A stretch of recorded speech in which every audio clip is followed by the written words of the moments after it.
दो भाई आपस में झगड़ पड़े। साथ ही उनके पापा खड़े सब देख रहे थे और जोर जोर से हंसते चले जा रहे थे। अब झगड़ा किस बात पर हो रहा था? 4 बेडरूम के मकान को लेकर प्रॉपर्टी का मसला था। बाप को हंसता देखकर दोनों भाइयों से रहा नहीं गया और बोले, पापा आपको क्या हुआ? हम लड़ रहे हैं और आप हंस रहे हो। बाप ने कहा, बेटे तुम इस चक्कर में पड़े हो, मैं कल तुम्हें अनमोल खजाना दिखाऊंगा, कल चलो छुट्टी लेकर मेरे साथ। दोनों भाइयों ने छुट्टी ली और सुबह सुबह तीनों निकल पड़े। एक बस में चढ़े तो 2 ही सीट खाली थी। अब जाने वाले 3 थे, 10 घंटे का रास्ता था। कभी एक भाई पापा के साथ बैठ जाता, दूसरा खड़ा हो जाता, तो कभी दूसरा बैठ जाता, पहला वाला खड़ा हो जाता, और इसी तरह सारे रास्ते एडजस्ट करते हुए चले गए।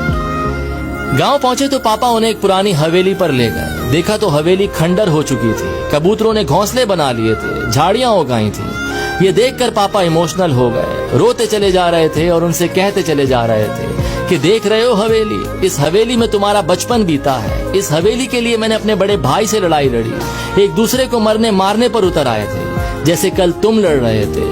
हवेली तो मुझे मिल गई थी, लेकिन भैया बाहर चले गए। मुझसे कहा तू ये मकान रख, रिश्ता खत्म। मैंने अपने बड़े भाई को खो दिया इस हवेली के चक्कर में, और आज ये हवेली खंडर बन चुकी है। तुम दोनों इसी तरह लड़ते रहे तो मकान तो खंडर हो जाएगा, लेकिन रिश्ते हमेशा के लिए खत्म हो जाएंगे। जिस बस की सीट पर बैठकर आए हो, क्या वो जिंदगी भर के लिए तुम्हारी हो सकती है? तो बेटों ने कहा, नहीं, क्या बात कर रहे हैं, बस में तो सवारी बदलती रहती है। तो बाप ने कहा, बस यही लाइफ है, सवारी बदलती रहेगी। जो चीज थोड़ी सी देर के लिए मिली है, उसके लिए झगड़ना बंद करो। खुश रहिए, मोहब्बत से रहिए, अपनी फैमिली का ख्याल रखिए। मटेरियलिस्टिक के पीछे नहीं, इमोशनल के लिए दौड़ना शुरू कीजिए।